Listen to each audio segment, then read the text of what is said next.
მოგესალმებით. პოლიტიკაში პრეცედენტსა და პრეცედენტის დაშვებას ძალიან დიდი მნიშვნელობა აქვს. თუ კი პრეცედენტს დაუშვებენ და კიდევ უარესი ამ პრეცედენტს გაამართლებენ, მაშინ მის გამეორებას წინ არაფერი უდგას და ასე ერთი მავნე ქმედება უკვე ნორმა გახდება. ნორმის შეცვლა კიდევ უფრო რთულია და ძალიან ძლიერი მუშაობა სჭირდება. ეს რეალობა გვაქვს რუმინეთთან მიმართებით. გაუქმებული საპრეზიდენტო არჩევნების პრეცედენტი ევროპელი ბიუროკრატების ენით რომ ვთქვათ, ძალიან შემაშფოთებელი იყო. შემაშფოთებელი იყო სწორედ იმიტომ, რომ ევროკავშირის წევრ ქვეყანაში დაუშვეს არჩევნების გაუქმების პრეცედენტი. გავიხსენოთ რა მოხდა რუმინეთში. რუმინეთში 24 ნოემბერს ჩატარებული საპრეზიდენტო არჩევნების პირველი ტური გაუქმდა საკონსტიტუციო სასამართლოს გადაწყვეტილებით.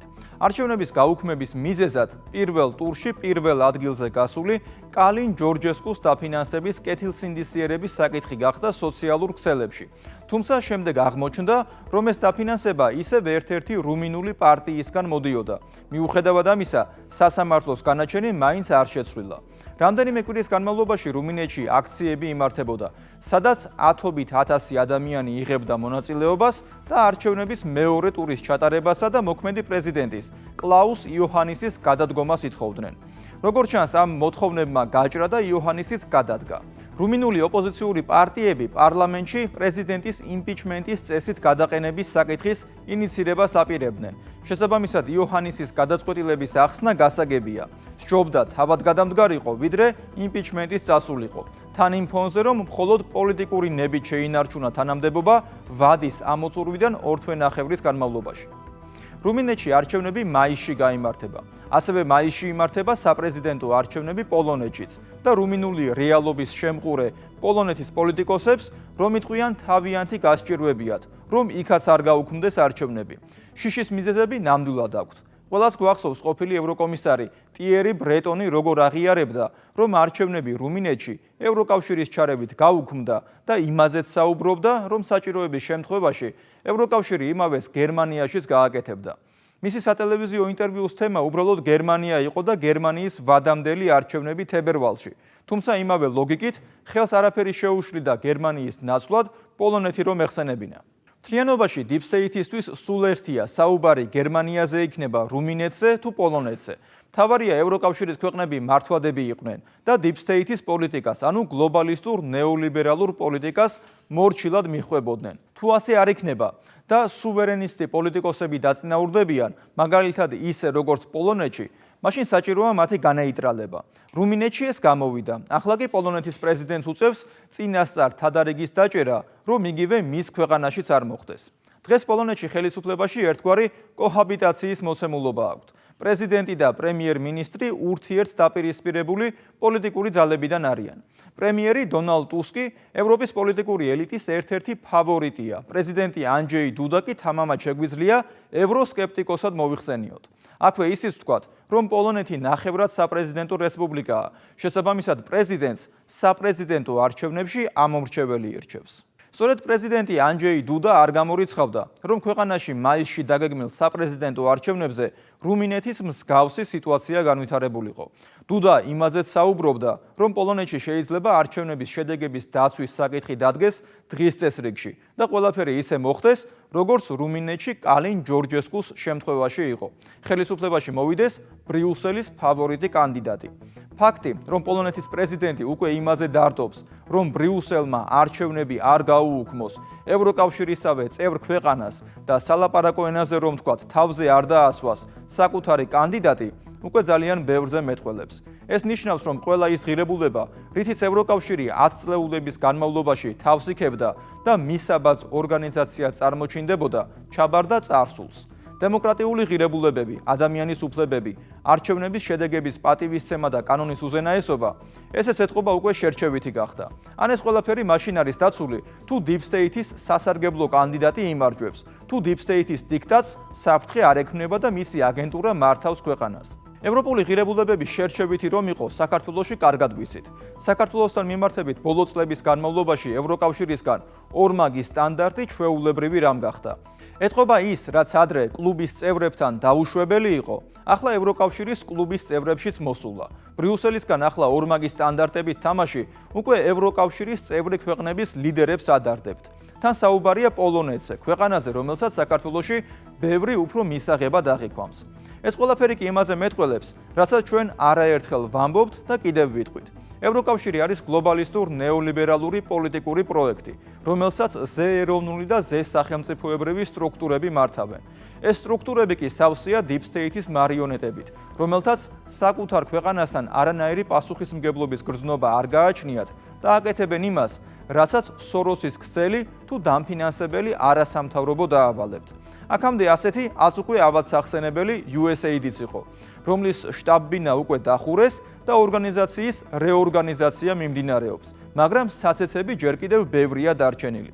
წლების განმავლობაში მილიარდების ხარჯვამ, როგორც ჩანს, შედეგები მაინც მოიტანა საზოგადოებაში ზოგადი განწყობებისა და ხედვების სახით. ბრიუსელის პოლიტიკური ელიტის დიქტატის შესახებ ნახეთ გიორგი მდივანის სიუჟეტი. კლასიკურად თუ დემოკრატია ხალხის ძალაუფლებას ნიშნავდა, გლობალური Deep State და მისი აგენტურა ევროკავშირში ცდილობს დაგვარწმუნოს, რომ დემოკრატია ევროკრატების და გლობალისტების ძალაუფლებაა. დემოკრატიის ამგვარი ფსევდოგაგება ევროპული მოსახლეობის უმრავლესობის ინტერესებთან კონფლიქტში მოდის. ამიტომაც დღეს ევროპაში ქვეყანა არ მოიძებნება, სადაც ხელისუფლება ან ოპოზიცია ევროკავშირის მმართველ რგოლს საკუთარ ქვეყანაში მიმდინარე პოლიტიკურ პროცესში ჩარევას არ ედავებოდეს. ამჯერად პოლონეთის რიგი დადგა. 2025 წლის მაისში ქვეყანაში საპრეზიდენტო არჩევნებია დაგეგმილი. ქვეყნის პრეზიდენტი ანჯეი დუდა შიშობს, რომ ბრიუსელი შეეცდება ამ არჩევნებზე ზეგავლენა მოახდინოს. მისი სიტყვებით ოფიციალურ ბრიუსელს არ მოწონს, როდესაც პოლონეთს კონსერვატორები მართავენ. ანჯეი დუდა მემარჯვენე კონსერვატიულ პარტიას, კანონი და სამართლიანობას წარმოადგენს. აღნიშნული პარტია ორჯერ იმყოფებოდა ხელისუფლებაში. დღესდღეობით სხვადასხვა ქვეყნების არჩევნებში ერთის შეხედვით დემოკრატიულში. მხოლოდ იმ კანდიდატებს შეუძლიათ გამარჯვება, ვისაც ბრიუსელის დასტური გააჩნია. მე ასეთი შთაბეჭდილება მრჩება.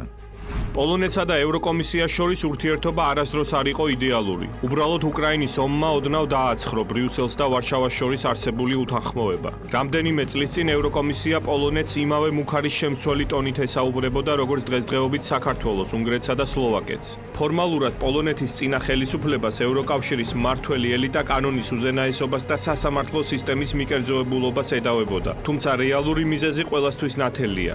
პოლონეთი უნგრეთთან და სლოვაკეთთან ერთად ცდილობდა მაქსიმალურად შეენარჩუნებინა ქვეყნის სუვერენიტეტი და სასამართლო სისტემა გარე მართვაზე არ გადაიყვანა.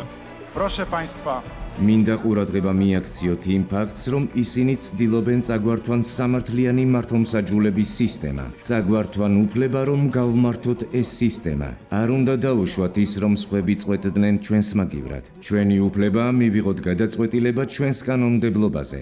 ამისთვის ვიბრძოდით დემოკრატიისთვის. როგორც პოლონეთის პრეზიდენტმა მინდა გითხრათ, რომ არ დავუშვებ აქ სხვადასხვა უცხო ენაზე გველაპარაკონ, თუ როგორი პოლიტიკური სისტემა უნდა გქონდეს პოლონეთში და როგორ ვმართოთ ეს ქვეყანა. გალბატონებო და ბატონებო, დიახ, ეს ევროკავშირია. ჩვენ ამით ძალიან ბედნიერნი ვართ, მაგრამ ეს პოლონეთია. დიდი მადლობა. ურსულა ფონ დერ ლაიენი კი რამდენიმე წლის წინ პოლონეთს ემუქრებოდა, რომ მათი მთავრობა ევროპულ ფასეულობებს რისკის ქვეშ აყენებდა. I am deeply concerned. მე ღრმად შეშფოთებული ვარ, ეს გადაწყვეტილება კითხვის ნიშნის ქვეშ აყენებს ევროკავშირის ფუძემდებლურ პრინციპებს. ეს ევროპული სამართლებრივი ერთობისთვის პირდაპირი გამოწვევაა. ჩემი კომისიის მოვალეობაა, რომ დავიცვა ევროკავშირის ყველა მოქალაქის უფლებები, სადაც არ უნდა ცხოვრობდნენ ჩვენს კავშირში. ჩვენ არ შეგვიძლია და არ დავუშვებთ, რომ ჩვენი საერთო ფასეულობები რისკის ქვეშ დავაყენოთ. შანტაჟის ენით საუბარი ევროკავშირისთვის უკვე ნორმად იქცა. 2022 წელს ევროკომისიამ პოლონეთს 127 მილიარდი ევრო გაუყინა. ასე ემუქრებოდა ევროკავშირი პოლონეთის წინა კონსერვატიულ მთავრობას და მას სასამართლო რეფორმის გატარებას თხოვდა. 2023 წელს პოლონეთში ბოლო საპარლამენტო არჩევნები ჩატარდა. პირველ ადგილზე მემარჯვენე კანონი და სამართლიანობა გავიდა, მაგრამ რადგანაც ევროკავშირი ამ პარტიას უპირისპირდებოდა, ბრიუსელის ნდობით აღჭურვილმა დონალდ ტუსკმა და მისმა პარტიამ სამოქალაქო პლატფორმამ სხვა ოპოზიციურ პარტიებთან ერთად ჩამოაყალიბა სამთავრობო კოალიცია გამარჯვებული პოლიტიკური ძალის გარეშე.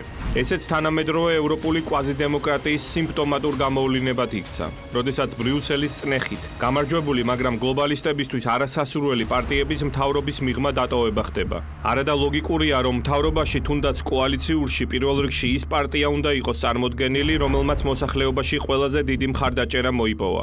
ასე იყო ჰოლანდიაში, სადაც გამარჯვებული ჰერტ ვილდერსის და თავისუფლების პარტიის ჩამოშორება უნდოდათ ხელისუფლებიდან. ისევე როგორც ავსტრიაში ჰერბერტ კიკლის და მისი პარტიის, მაგრამ ევროკავშირის ანტიდემოკრატიული ტაქტიკა ორივე ამ ქვეყანაში წინააღმდეგობას წააწყდა და საბოლოო ჯამში გამარჯვებული პარტიები ხელისუფლებაში მოვიდნენ. დაუბრუნდეთ პოლონეთს, სადაც 2023 წელს ბრიუსელმა საკუთარი კანდიდატის, დონალდ ტუსკის გაპრემიერებისთვის ყველაფერი გააკეთა. ამის შემდეგ ევროკომისიამ პოლონეთს რეკორდული ოდენობის გაყინული თანხა უკან დაუბრუნა, იმ პირობით, რომ მის მიერ კონტროლირებადი ხელისუფლება სასამართლო რეფორმას განახორციელებდა. ეს ყველაფერი კარგად ახსოვს პოლონეთის ამჟამინდელ პრეზიდენტს ანჯეი დუდას და ამიტომაც განაცხადა მან წინასწარ ევროკავშირის შესაძლო მანიპულაციებზე მომავალ საპრეზიდენტო არჩევნებში. რუმინეთში განვითარებული პოლიტიკური ტრილერის შემდეგ მისი შეშფოთება სავსებით გასაგებია. ჩვენ აუცილებლად მოგვიწევს პოლონეთში არჩევნების შედეგების დაცვა.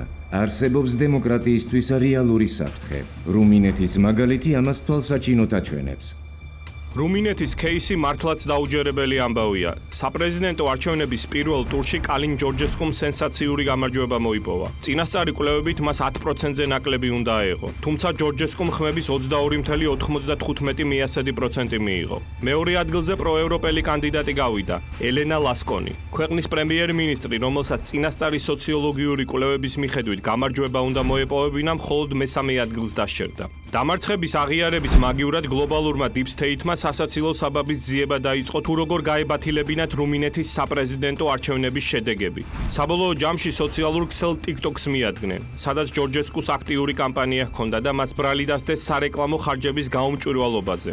ასევე გაისმა ბანალური და უკვე გაცვეთილი ბრალდება რუსეთის ჩარევის შესახებ რუმინულ არჩევნებში. 2024 წლის 2 დეკემბერს რუმინეთის საკონსტიტუციო სასამართლომ პირველი ტურის შედეგები აღიარა, მაგრამ 6 დეკემბერს იმავე რუმინეთის საკონსტიტუციო სასამართლომ თავისივე გადაწყვეტილება გააუქმა და საპრეზიდენტო არჩევნების შედეგების ანულირება მოახდინა. რა მოხდა ამ 4 დღის განმავლობაში ისეთი, რამაც რუმინული საკონსტიტუციო სასამართლო აიძულა ეს საეჭვო და მეტისმეტად ორაზროვანი გადაწყვეტილება მიეღო. რუმინული სასამართლოს მიერ უპრეცედენტო გადაწყვეტილების მიღებამდე 2 დღით ადრე შეერთებული შტატების სახელმწიფო დეპარტამენტის პრესპიკერმა მეთიუ მილერმა თავისი უკმაყოფილება დააფიქსირა და მწვანე შუქი აუნთო რუმინეთის საკონსტიტუციო სასამართლოს შედეგების ანულირებისთვის. ასეთი რამ უახლეს ისტორიაში არავის არ ახსოვს, რომ ნატოს და ევროკავშირის წევრ ქვეყანაში არჩევნების შედეგები გაეუქმებინოთ. მაგრამ საქმე უკვე იქამდე მივიდა, რომ ევროკავშირის მმართველი რგოლი დემოკრატიას და ხალხის არჩევანს ღიად უპირისპირდება. ოღონდ ევროპული ინტერესებით მოქმედი პოლიტიკური ძალების გამარჯვება აღკვეთოს. გლობალისტების მიერ ჩაგრულმა კალინ ჯორჯესკუმ ადამიანის უფლებათა ევროპულ სასამართლოს მიაკითხა, მაგრამ სამართალი ვერც იქ იპოვა. ევროკავშირის უმაღლესმა სასამართლო ინსტანციამ მისი შუამდგომლობა არ დააკმაყოფილა და ხელებით დაიბანა. ამასობაში ჯორჯესკუს რეიტინგი კიდევ უფრო მეტად გაიზარდა. რუმინეთში მის მხარდასაჭერად ათასობით ადამიანი გამოვიდა ქუჩებში, მაგრამ გარეძალების აქტიური ჩარევით რუმინეთის საპრეზიდენტო არჩევნებში გამარჯვებული კანდიდატის ჩამოშორება უნდა აქტიური პოლიტიკიდან და არაა გამორიცხული ის უბრალოდ ჩახსნან შემდეგი არჩევნებიდან. ამიტომაც ანჯეი დუდამ თანამოქალაქეებს საპროტესტო გამოსვლებისკენ მოუწოდა იმ შემთხვევაში, თუ პოლონეთში დაგეგმილი საპრეზიდენტო არჩევნების შედეგები გაუქმდება, როგორც ეს რუმინეთში მოხდა. პოლონეთში ორი ყველაზე გავლენიანი პარტია დუდას კანონი და სამართლიანობა და დონალდ ტუსკის სამოქალაქო პლატფორმაა და ძირითადი ბრძოლა მათ შორის მიმდინარეობს. ანჯეი დუდა 2 ვადის განმავლობაში იყო პოლონეთის პრეზიდენტი, ამიტომაც მომავალ არჩევნებში ვეღარ მიიღებს მონაწილეობას. საპრეზიდენტო რბოლაში სწორედ ამ ორი პარტიის წარმომადგენლები არიან მთავარი ფავორიტები. ვარშავის მერი რაფალ შასკოვსკი, რომელიც სამოქალაქო პლატფორმის კანდიდატია და კაროლ ნავროცკი, რომელსაც მხარს უჭერს კანონი და სამართლიანობა. კაროლ ნავროცკი ფორმალურად კენჭს იყრის როგორც დამოუკიდებელი კანდიდატი. ის ისტორიკოსია, ეროვნული მეხსიერების ინსტიტუტის ხელმძღვანელი. მისი ცოტახნისწინდელი განცხადების თანახმად ის ვერ ხედავს უკრაინას ვერც ნატოში და ვერც ევროკავშირში, სანამ უკრაინის ხელისუფლება ისტორიულ დანაშაულებზე არ აიღებს პასუხისმგებლობას. ის უკრაინელი ნაციონალისტების მიერ ვოლინის ხოცვა-ჟლეტვის საკითხს ააქტიურებს პოლიტიკურ დისკურსში.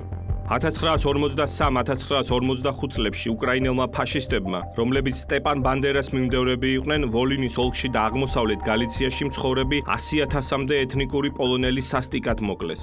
ევრომაიდანის შემდეგ სტეპან ბანდერას ჰეროიზაცია მოახდინა უკრაინის ხელისუფლებამ. იმის მაგივრად, რომ ბანდერელების მიერ ჩადენილი საშინელი დანაშაულები მოენანიებინა. ამიტომაც პოლონელი კონსერვატორები ამ საკითხს დიდ ყურადღებას აქცევენ. რა გასაკვირია, რომ კაროლ ნავროცკის მსგავსი განცხადებები და ისტორიული სამართლიანობის აღდგენის სურვილი ევროპელი ლიბერალების შეშფოთებას იწვევს და ისინი ყველაფერს გააკეთებენ მის დასამარცხებლად. იმის მიუხედავად, რომ რუსეთ-უკრაინის ომის დაწყების შემდეგ პოლონეთის საზღვარი 6 მილიონზე მეტმა უკრაინელმა ლტოლვილმა გადაკვეთა, ბოლო პერიოდის განმავლობაში უკრაინასა და პოლონეთს შორის ურთიერთობა მეტისმეტად დაიძაბა. 2022 წლის მაისში ევროკავშირმა უკრაინულ მარცვლეულზე ტარიფები და კვოტები მოხსნა, რაც ევროპაში ძირითადად პოლონეთის გავლით გადიოდა. 2022 წლის ივლისში რუსეთმა და უკრაინამ თურქეთის ჩართულობით მარცვლეულის თაობაზე ხელშეკრულება გააფორმეს, რომლის მიხედვითაც შავ ზღვაში ხორბლით და სხვა მარცვლეული დატვირთულ გემებს უსაფრთხო მარშრუტით უნდა გაეტანათ პროდუქცია. და მხარეები ამას უზრუნველყოფდნენ. უკრაინული ხორბალი დიდი რაოდენობით მოხვდა ევროპულ ბაზრებზე, რამაც ხორბლის ფასების დაცემან გამოიწვია. ევროკავშირმა საკუთარი გადაწყვეტილებით გაეუქმებინა ტარიფები და კვოტები უკრაინულ ხორბალზე, აღმოსავლეთ ევროპული ქვეყნები და მათი ეკონომიკა დააზიანა. განსაკუთრებით კი პოლონელი, სლოვაკი, უნგრელი, რუმინელი და ჩეხი ფერმერები, რადგანაც ისინი თამაშგარე მდგომარეობაში დატოვა. ამ ქვეყნების ფერმერები ბრიუსელს და ევროკავშირს ადანაშაულებდნენ წინ დაუხედაობის გამო, თუმცა როცა საშუალება ეძლეოდათ, ხან რკინიგზის პიკეტირებას ახდენდნენ და უკრაინულ ხორბალს ანადგურებდნენ, ხან სხვა გზებს მიმართავდნენ უკმაყოფილების გამოსახატად. ევროკავშირის უუნარობის შემხედვარე პოლონეთმა და რეგიონის სხვა ქვეყნებმა უკრაინულ მარცვლეულს ემბარგო დაადეს. შემდგომში ევროკომისიასაც ანალოგიური ემბარგოს დაწესება მოუწია უკრაინულ ხორბალზე და სიმინძე 2023 წლის სექტემბრამდე. სექტემბერში ევროკომისიამ ემბარგო არ გაახანგრძლივა, ხოლო დაზარალებულმა ქვეყნებმა ცალმხრივ რეჟიმში გააგრძელეს ემბარგო. საპასუხოდ უკრაინამ პოლონეთს, უნგრეთს და სლოვაკეთს მსოფლიოს სავაჭრო ორგანიზაციაში უჩივლა. მილიონობით მიღებული უკრაინელი ლტოლვილის და მილიარდობით დახარჯული ევროს სანაცვლოდ პოლონეთმა უკრაინისგან საბოლოოდ ასეთი უმადური პასუხი მიიღო. პოლონეთის პრეზიდენტმა ანჯეი დუდამ კი უკრაინას შეადარა ადამიანს, რომელიც იძირება და სხვების ჩათრევასაც ცდილობს. ანჯეი დუდა ყოველთვის პოლონეთის სუვერენიტეტის დამცველად გვევლინებოდა და ის ევროკავშირს პირდაპირ ტექსტით აკრიტიკებდა საკუთარი პოლიტიკის გამო. მოახერხებენ თუ არა პოლონელების საკუთარი პოლიტიკური არჩევნის დაცვას ბრიუსელის ჩარევისგან, რამდენიმე თვეში გავიგებთ. არჩევნების გაუქმებას, რომ ევროკავშირის ქვეყნებში ისე უყურებენ, როგორც ბრიუსელის პოლიტიკურ იარაღს, ეს უკვე გასაგებია. არჩევნების გაუქმების იდეა კი Deep State-ისგან მოდის. არჩევნების გაუქმების მოთხოვნა არაერთხელ დაუყენებიათ ბრიუსელის დიქტატისა და Deep State-ის მარიონეტებს საქართველოშიც. რადიკალური ოპოზიცია თუ კი აქამდე ყველა არჩევნებს გაყალბებულად აცხადებდა, ახლა ასე პირდაპირ ყოველგვარი არგუმენტების გარეშე არჩევნების შედეგების გაუქმებას ითხოვენ. მიზეზი გასაგებია. თუ თავად არ აღმოჩნდებიან ხელისუფლებაში, მაშინ არჩევნებიც უნდა გაუქმდეს და საერთოდ ყველაფერი ისე უნდა დაალაგდეს, რომ ხელისუფლებაში გვარამია, ხოშტარია, ბოკუჩავა, მელია იყვნენ და ალბათ პრემიერად ვაშაძე. ასეთია დღეს სამწუხაროდ ევროკავშირის პოლიტიკური ელიტის, ანუ ევროკრატების მიდგომა. თუ კი ქვეყანა იცავს ეროვნულ და სახელმწიფოებრივ ინტერესებს, მაშინ იქ უნდა შეიცვალოს ხელისუფლება. ამისთვის, როგორც უკვე ყველანი ვხედავთ, მილიარდობით დოლარი იხარჯებოდა USAID-ისგან. ყველაფერი კი იმდენად ღრმად ყოფილა წასული, რომ ახლა უკვე სლოვაკეთის პრემიერი რობერტ ფიცო ითხოვს ილონ მასკისგან, იქნებ დამატებით ინფორმაცია მიიღოს ამ ორგანიზაციის სლოვაკეთში საქმიანობასა და დახარჯული თანხების შესახებ. ამ ყველაფრის ფონზე პოლონეთის პრეზიდენტის ანჯეი დუდას შფოთვა იმაზე, რომ არჩევნები მის ქვეყანაშიც არ გაუუქმონ, სავსებით რეალურია. მით უმეტეს, პრემიერი ტუსკი ევროპული პოლიტიკური ელიტის ფავორიტია. მე იოანე შაიშმილაშვილი ვარ. კვირაში 4 ჯერ, 21 საათსა და 15 წუთზე. უყურეთ ევროკრატიას.